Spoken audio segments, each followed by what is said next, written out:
Good evening. It is 1 a.m. Eastern Standard Time, January 2nd, 2017.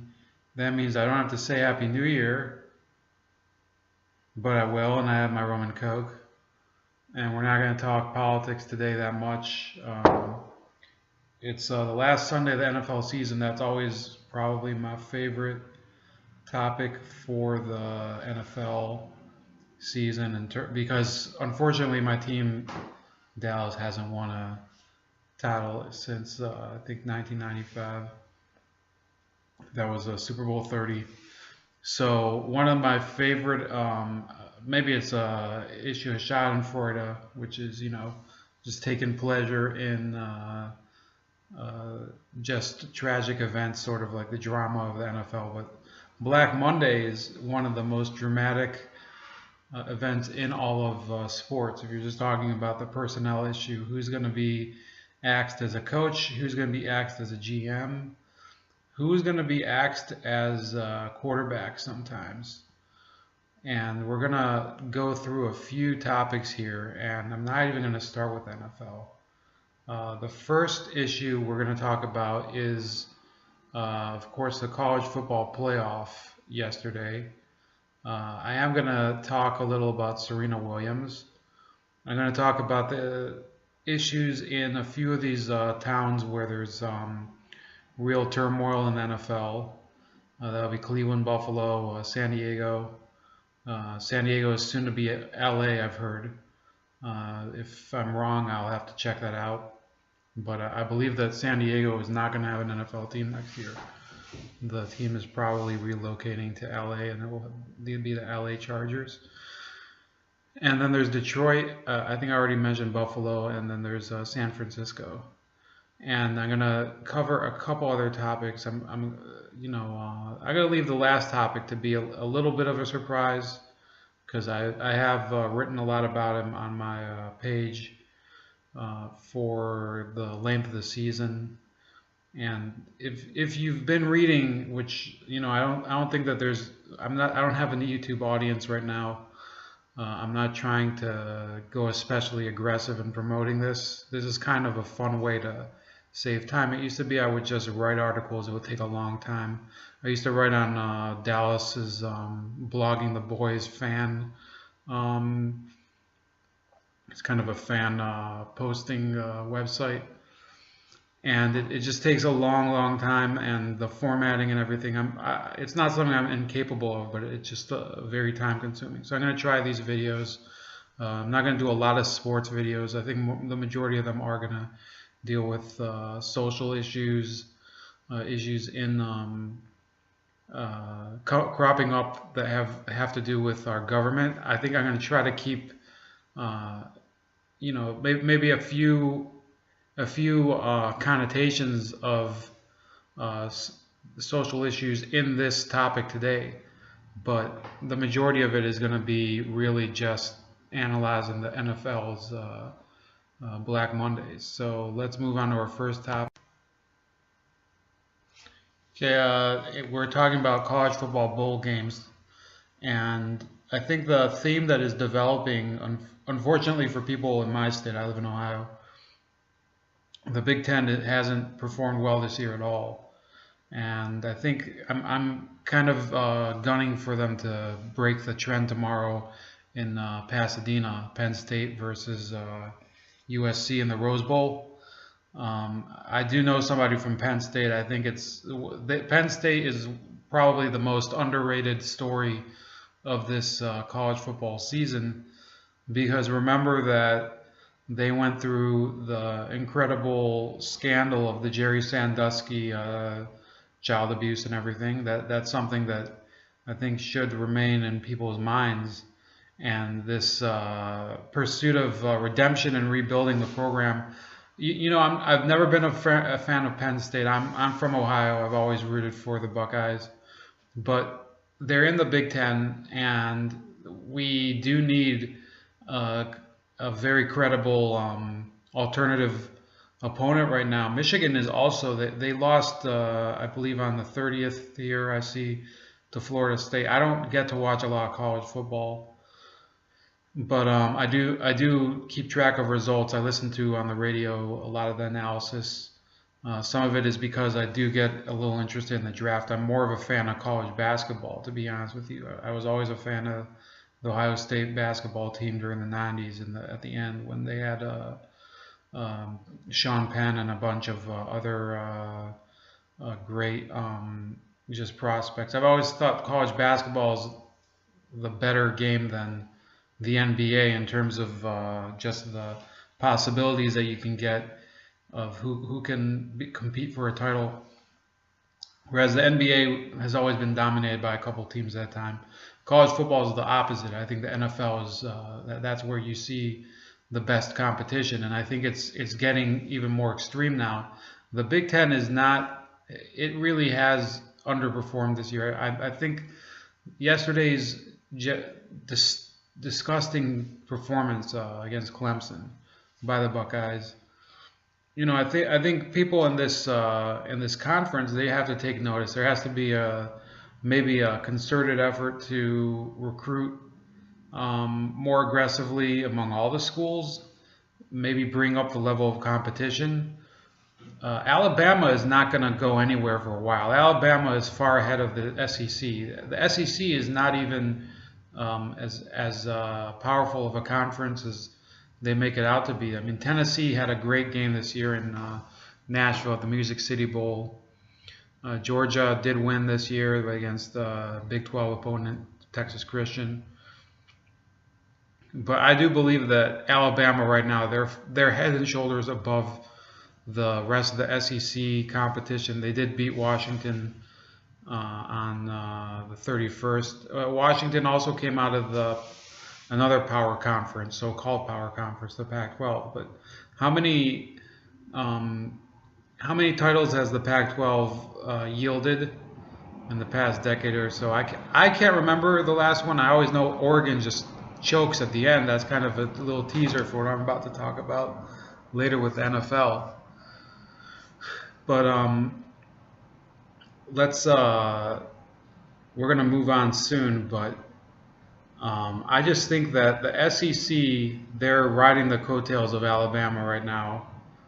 There are no other competitors in that conference to the Crimson Tide, and we're going to see a real crisis at some point when there's just a lack of interest. If Clemson does not prevail on January 9th in Tampa for the college football playoff national championship, that would be their rematch. It's gonna be a real problem. I don't think that people are gonna continue to watch this playoff with the same intensity. And there's nothing you can do about it because Alabama is just that much better. And sorry, I got a little piece of lime in my lip there.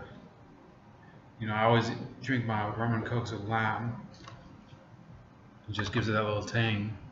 This year I kind of treated myself. I bought black rum and mixed it with Coke. Not that it matters, because at the end of the day, the Coke taste just overwhelms the other flavors. I think the only reason you would buy black rum instead of white rum is in some baking recipes you use rum. Anyway, so we're going to move to the next topic. I'm going to talk briefly about it. Not going to stay on it very long. Serena Williams, I think this was a story I missed. It was in the summer. So Nike started promoting her as the greatest athlete of all time, apparently. I think that's an interesting choice.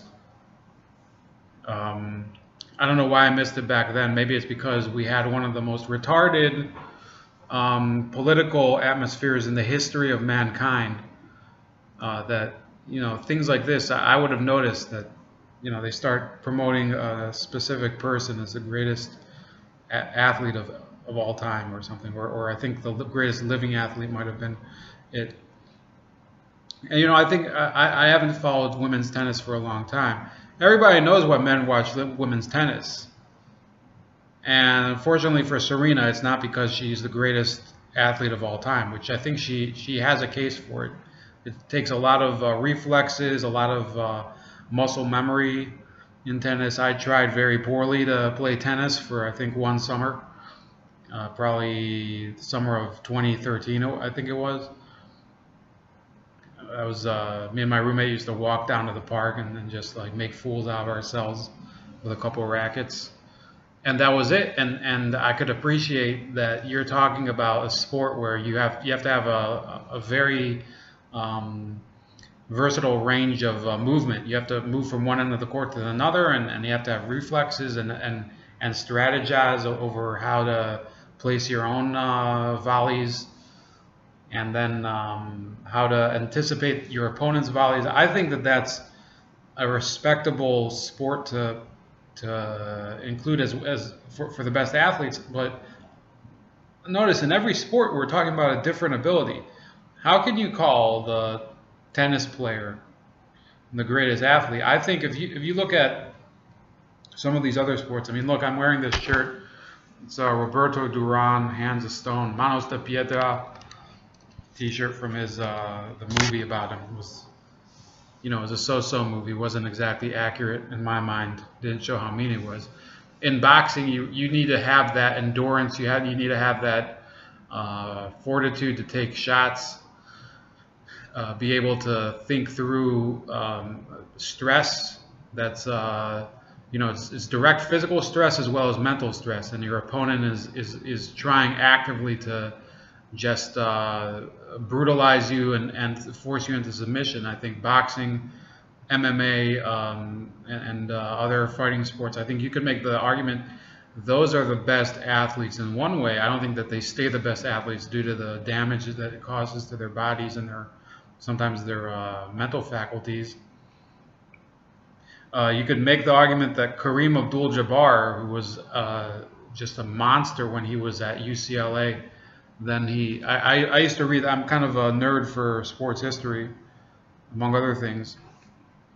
Kareem Abdul-Jabbar, I think he won 3 consecutive NCAA titles with the Bruins in UCLA. And then he went on to the NBA, where he was just a trailblazing player.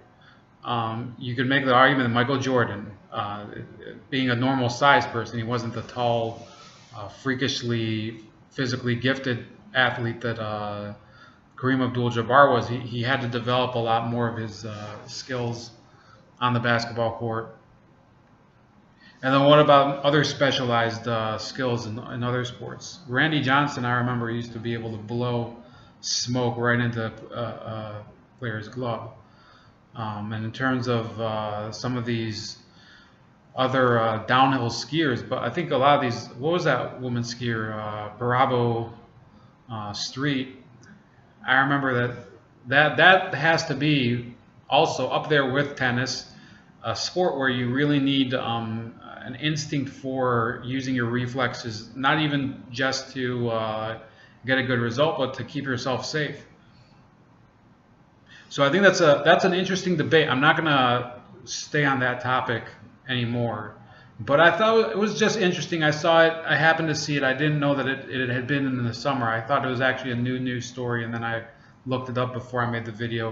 It was from I believe in July, and Nike started a campaign, which is what Nike does. They make up crap that it's a promotional thing, and Disney does it, and all these corporations, they do it to promote their brand. And I guess good for her. And I think Serena is going to go down probably as the best woman tennis player, if not the best tennis player. I remember when I was a kid, the best tennis player was Pete Sampras. But there were a lot of amazing female tennis players at the time, such as Steffi Graf. And they've all been surpassed by Serena Williams. I think her dominance, I'd have to go back and look how her performance in the Grand Slam tournaments compares to some of these other people. I'm pretty sure it's much more dominant than Sampras, who was himself an amazingly consistent. He could win on all 4 of the Grand Slam surfaces, it's one of the few things I know about tennis. Some of those just issues. I used to watch tennis when I was bored in the summer. I was not really the most ambitious person. I didn't go out and talk to anybody or anything.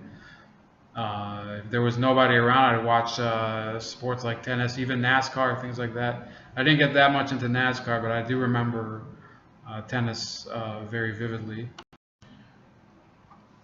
So now we're going to talk about the NFL, and it is Black Monday officially now, but Black Monday I think started very early this year. We're going to talk about a couple of the teams first that they didn't decide to fire a coach yet. One of them is going to be Cleveland. I'm going to talk about Washington. I'm going to talk about Philadelphia. Those are teams. I don't think that those are teams that need to fire a coach. They just didn't make the playoffs. I'll talk about Philadelphia first, and then maybe Washington, and I'll go through Cleveland and all the other teams that did fire coaches, and then to the real topic that I'm going to kind of spout off on. Cleveland, or sorry, Philadelphia.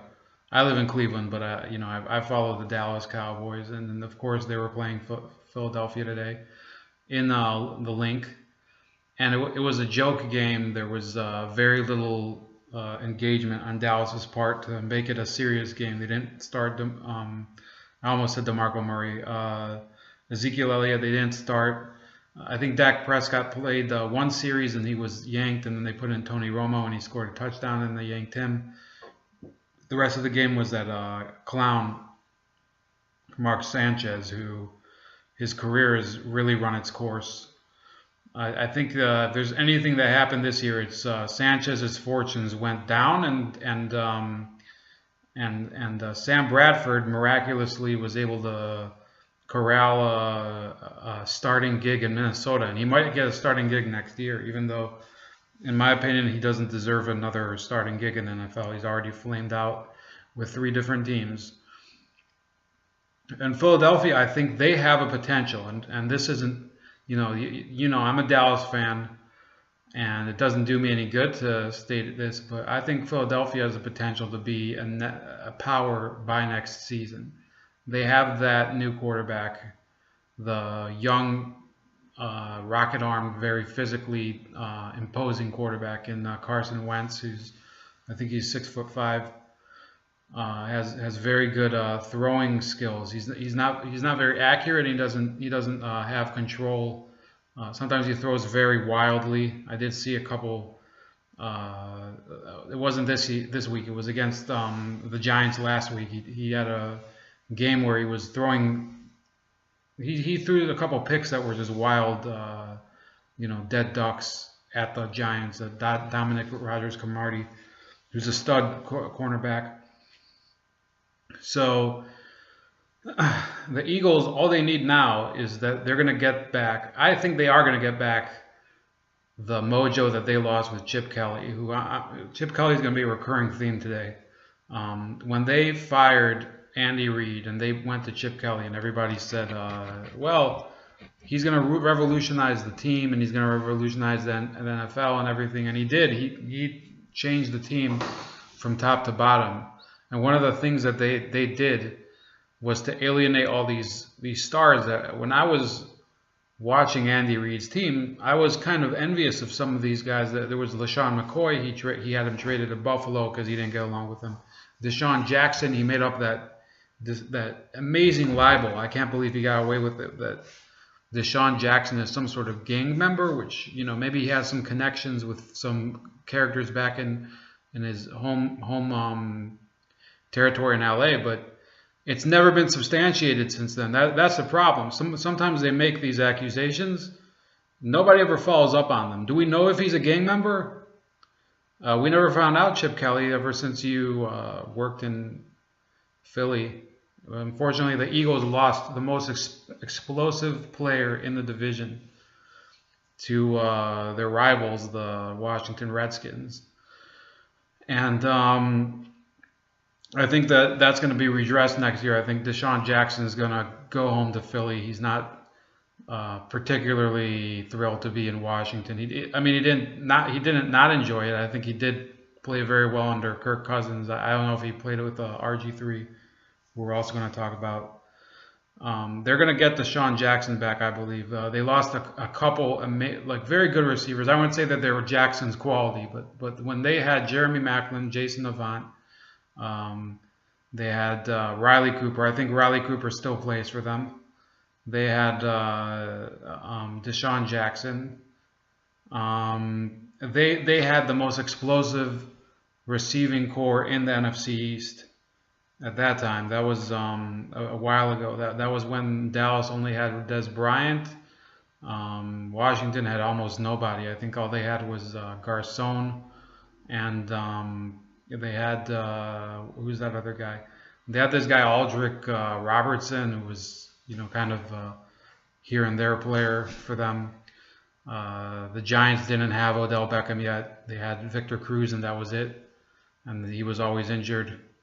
I think they had Mario Manningham, and so anyway, the Eagles gave away a great receiving core. That was Andy Reid's receiving core. I think most of them moved to Kansas City, except for Jackson, who went over to Washington. I think he got traded even to Washington. He either got traded or he was released and signed there. In either case, they really shat the bed on that. And Chip Kelly, we're not done talking about him. So we're going to move on to the next team would be Washington, who today they also had a chance to make it to the playoffs for the second year in a row and choked. And what's going to happen, in my opinion, is that Kirk Cousins is going to get some competition, if not lose the job entirely due to his play late in this season. He threw 2 poor interceptions to Dominique Rodgers-Cromartie of the Giants today. He had a number of pathetic games down the stretch. I'd have to check where was the game where he threw 3 interceptions. There was a game against Dallas where he threw a few picks. It was a game against Carolina. Yeah, Carolina was the one where they came out there. And it looked like Carolina, which has had an awful season, it looked like they were the ones competing for a playoff spot, and Washington was packing it in. And it's going to be a very embarrassing conversation between him and Jay Gruden, who's rehabilitated the team from Mike Shanahan's awful tenure. I think it's going to be out of there for Kirk Cousins next year, unless maybe they change the offensive coordinator scheme or the play calling scheme. I don't think he has much longer to prove himself. He had the whole benefit of the doubt when he was drafted with Robert Griffin, and because he was a low round pick, I think it was a 4th round pick, as opposed to RG3, it was sort of like he surpassed expectations, and RG3 eventually was considered a draft bust, which technically he is now. I think that grace period's over, and Kirk Cousins next season, he's going to have a rough go of it trying to fend off whoever's going to. I think Washington might make a run at somebody like, Matt Castle, I saw is playing for Tennessee. So they might bring in some sort of dud retread quarterback from there. They might try to draft somebody. I don't think they have great draft position. And they might bring in Sam Bradford. They may bring in a certain person that we're going to talk about later, but I highly doubt it, since it's Washington, D.C., and Dan Snyder's not going to want that person around. But we'll see. That's a little topic. I think Washington might be the last place he would end up. This person I'm about to talk about at the end. But you never know. I mean, I didn't think that this person would be around as long as he has been this year. So let's move on from Washington. Chokers. Yeah, there's a new nickname for you. That doesn't offend nobody, does it? Okay, so we're going to talk about Cleveland right now. Cleveland is a team that I've known about since obviously growing up in the Cleveland area. Never liked them. Their fans have kind of been you know, there's a mix. A lot of them are very noble people.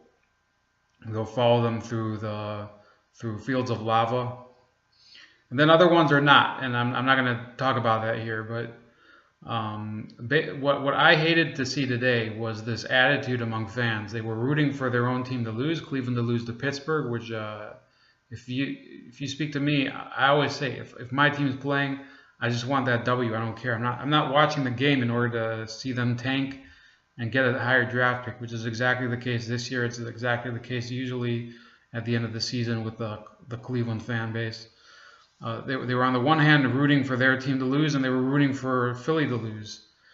And I also usually root for Philly to lose, but this is kind of, that's where it's gotten to, where you're not actually trying to see the quality of players. You're not trying to entertain yourself. You're trying to set yourself up for a future that may never come. And this attitude where you're going to be bailed out by some child that just came out of college has been counterproductive for the entire period that the Browns have been back in Cleveland since 1999. This owner that they have, Jimmy Haslam, I was reading up after. I didn't watch the game. I watched mostly the Dallas game, a little bit of the Washington game. Later, I watched the Detroit game. I don't think I'm going to get into that because I just don't want to make this video too long, which it already is. It's going to be longer too. But we're not going to talk about Detroit and Green Bay. At least, maybe we'll talk a little about it. I do have it on my notepad here.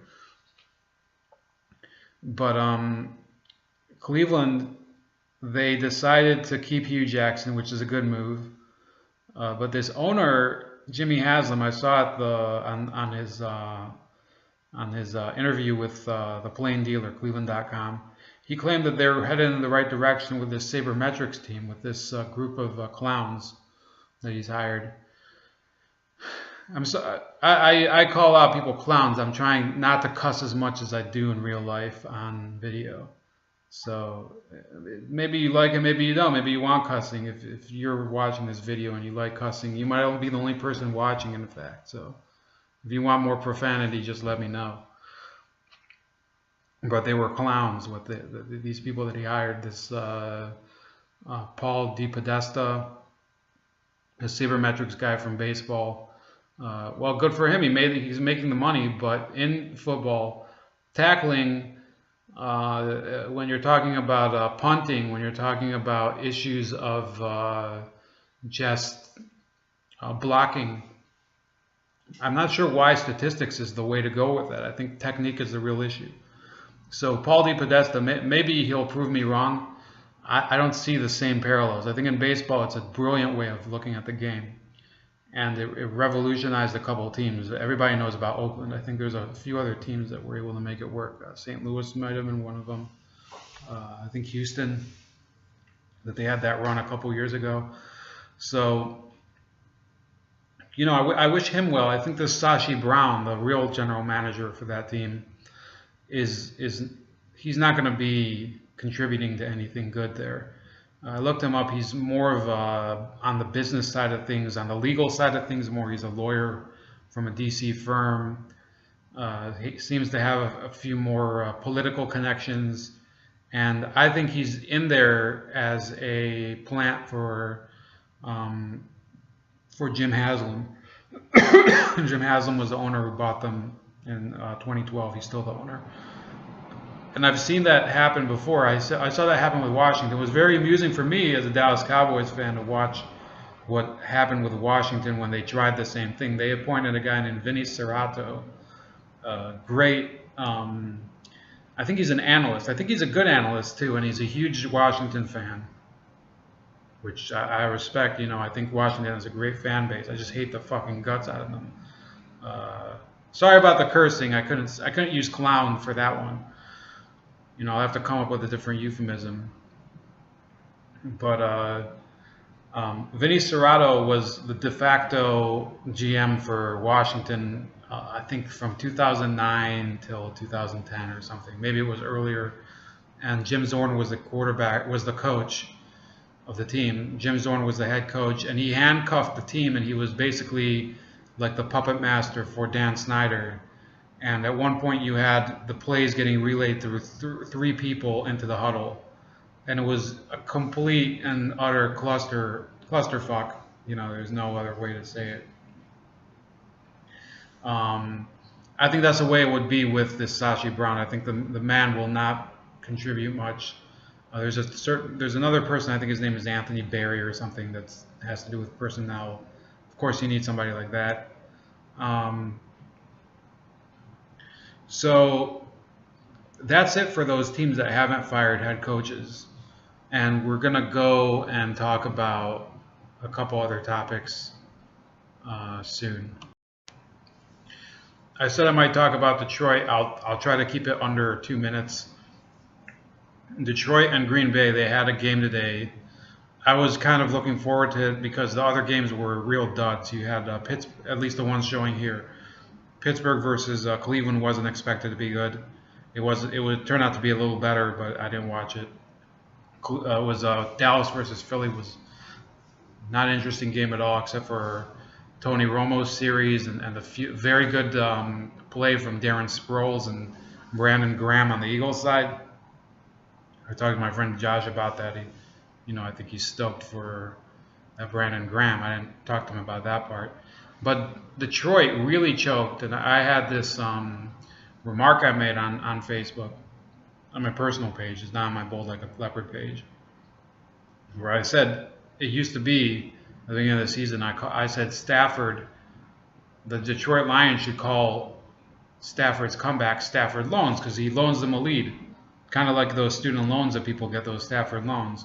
Well, this last few weeks, he's been giving Stafford grants. They've just been sucking it up, playing awfully. He's not been the key to their success. It's been this running back Zenner, who came out of nowhere, and he's been playing amazing performances against both Dallas and Green Bay. And Matthew Stafford, I think, is gonna once they lose this game, and I think they will lose on next Sunday at Seattle. I think they're definitely going to lose. First of all, we're going to be talking about Detroit again as another place where dreams go to die. It's going to be the same issue as Cincinnati, as Houston, and we're getting towards those teams that are really problematic now.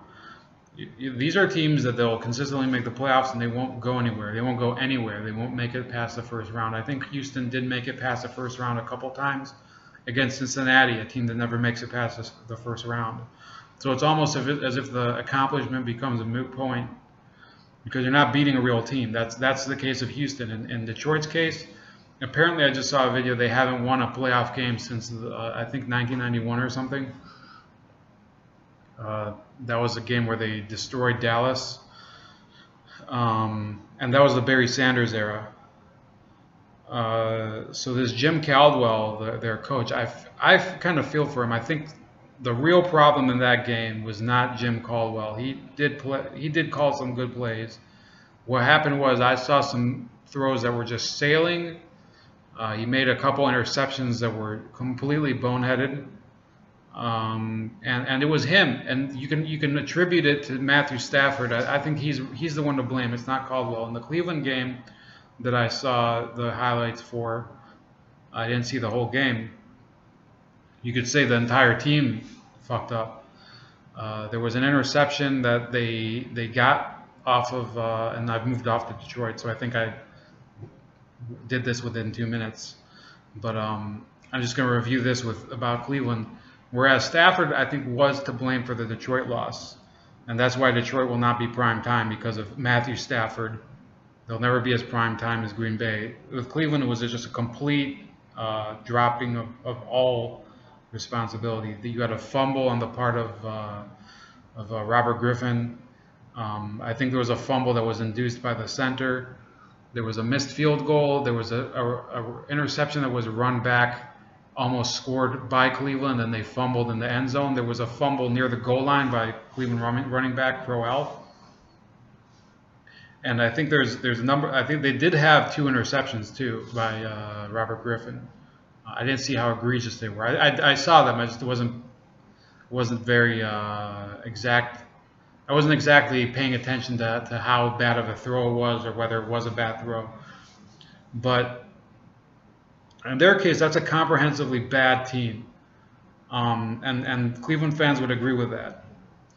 With Detroit, you have a team that has a good defense and very good skill players in Tate and Bolden, Anquan Bolden and Golden Tate. But their leadership isn't the leadership that wins championships.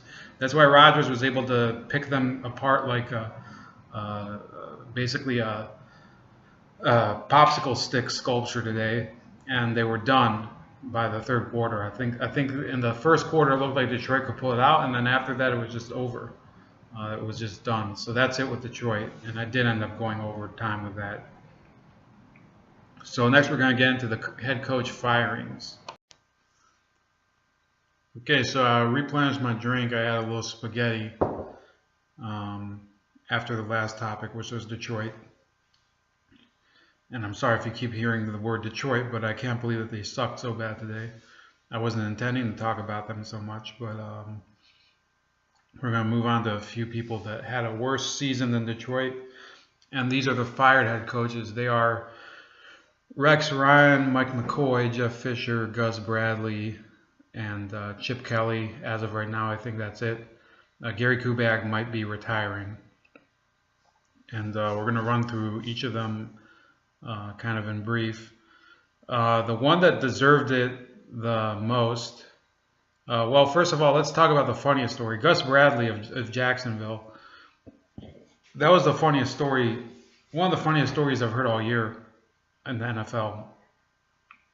That the team released a statement saying that they were firing him after week 15, which was the week before last week, so that he could spend the Christmas holiday with his family. That's one of the most ridiculous things I've ever heard. You have to pay him anyway. Whoever is taking over, which ended up being Doug Marrone, the former Buffalo coach, which we're going to get to soon. So that guy would have to take over the team, and they have to play anyway. You might as well play out the whole season. I think I see it kind of as perplexing why teams will fire a coach right before the end of the season. Let's say in week last year, Chip Kelly was fired from Philadelphia. I think it was week 16, and then they ended up having some crazy, miraculous victory over New York the next week. He was fired after they officially lost their playoff spot to Washington in week 16 last year. So I don't understand why they fire him for the second to last game, or in that case, in Bradley's case, the third to last game. And the Christmas holiday thing was just funny to me. I was like, you're still paying him, so I don't care. I don't see why you need to have him stay home. So Shad Khan, the owner of Jacksonville, I think his PR moves are a little. Maybe it's some sort of reverse psychology. I don't think it really made any sense. Gus Bradley also, he had to deal with just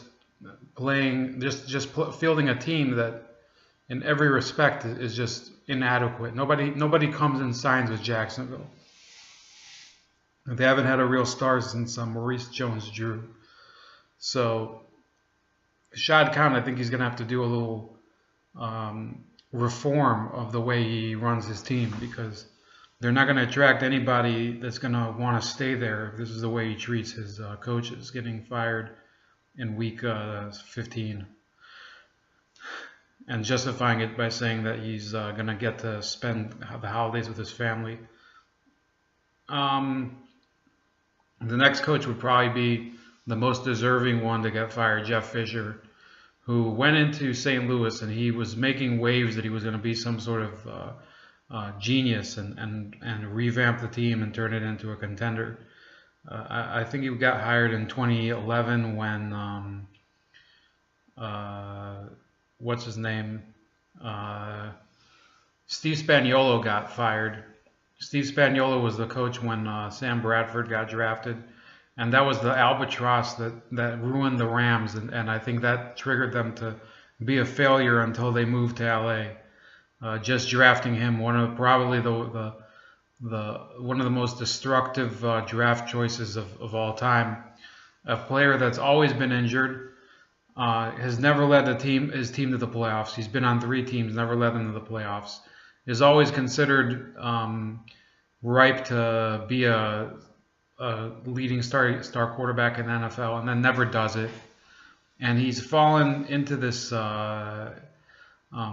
field of action where you just keep giving him chance after chance. And how many chances do you need in order to prove that you can't play quarterback in the NFL? So that was his contribution.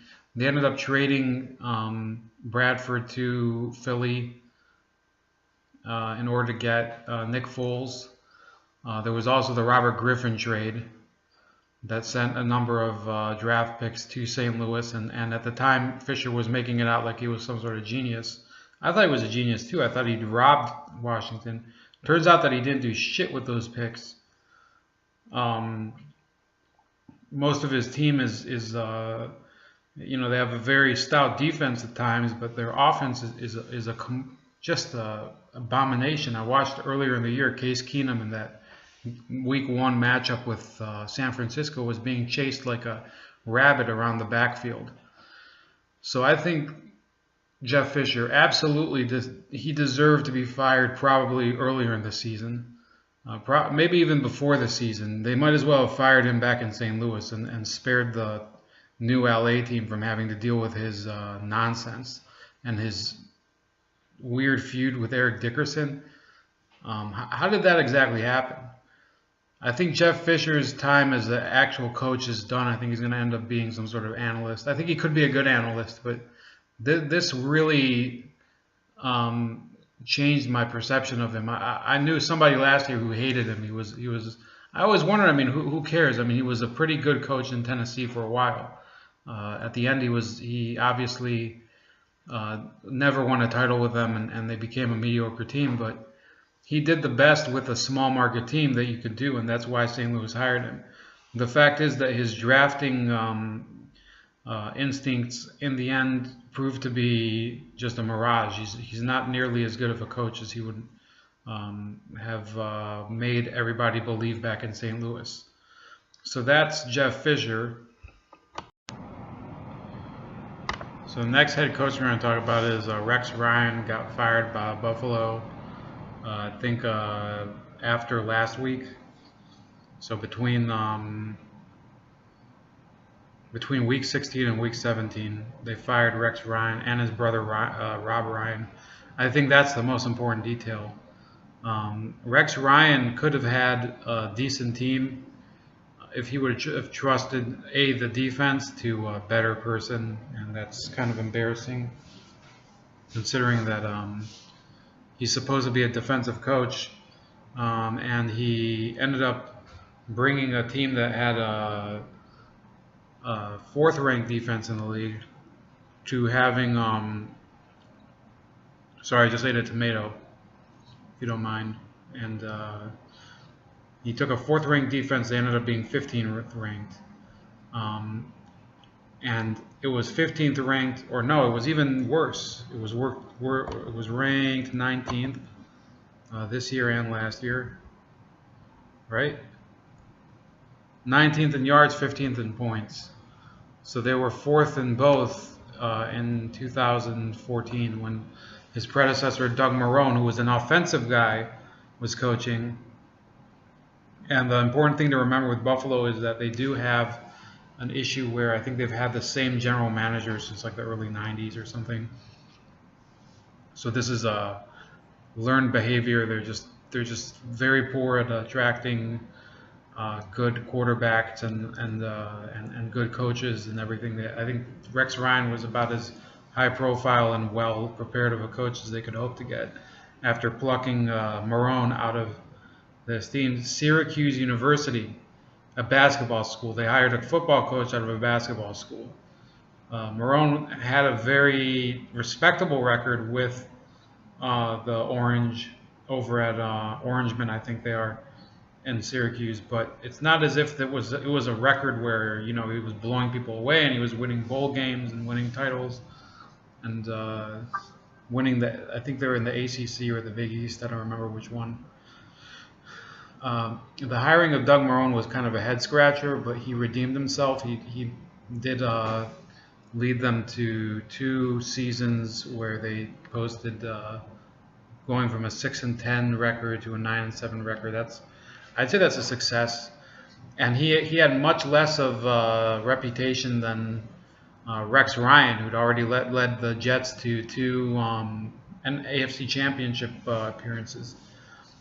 But what Ryan did when he hired his brother Rob was basically dig his own grave. Rob Ryan was a disaster with most of the teams he's been defensive coordinator with. He was a bad coordinator with Cleveland. He was a bad coordinator with, I'm going to check the facts. You're going to have to bear with me. I found the stats. He started out with Oakland, and the best position that he got with them was the best position in terms of defensive rankings, I'm saying. He got them to be ranked 18th in points and 3rd in yards in 2006. In Cleveland, I think that's where he was coordinator next. He didn't do too well either. That was in 2009. Bear with me for a second. So Ryan's teams did improve slightly from 2009 through 2010. They did improve a little in both points and yardage. They went 5 spots up from 21st through to 16th in points, and 4 spots up from 30th to 26th in yardage. So Ryan had he had a decent showing in Cleveland, and then they got fired, the entire coaching staff. I remember that, Eric Mangini. And somehow Dallas hired him, and he was just a total train wreck there. It was probably one of the worst defenses, it created a defense that just got worse after he left too. They fired him, and they hired Monty Kiffin, who they had the worst points defense, I think, in the history of the team. Maybe one of the worst in the history of the league too. And it was created by Rob Ryan's just awful instincts for when to blitz and when to and his poor secondary work. So I think Rob Ryan is the reason that Rex Ryan's career went off the rails and definitely in Buffalo. And it probably would have gone faster if he would have hired him in New York to coach with him as a defensive coordinator.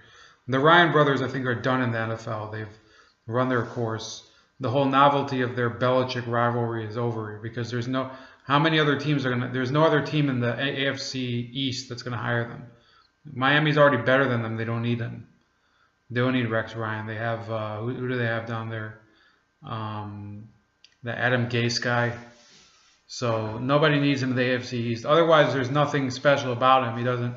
The only thing that people remember him by is his abrasive rivalry with Bill Belichick. In which case, who came out on top in that one. I mean, Belichick has people kissing his rings, and Rex Ryan has people delivering him pizzas. So that's it for Rob Ryan. I think his tenure in the NFL is over. We're not going to talk about Kubiak. I don't even know if he's retiring. I don't think that's important because I think he did have a pretty good career, both in Houston, Denver, all the other teams he coached with. Did he coach with San Francisco as assistant? I'm not sure. And then we're going to go to Chip Kelly and the rest of the topics. That's going to be in a separate video. So this video is 48 minutes long. I hope I didn't bore you to death or disgust you because I was eating spaghetti on the side, and I just took a little morsel of it. And Happy New Year. Catch the second part, and we'll see you soon. Stay bold.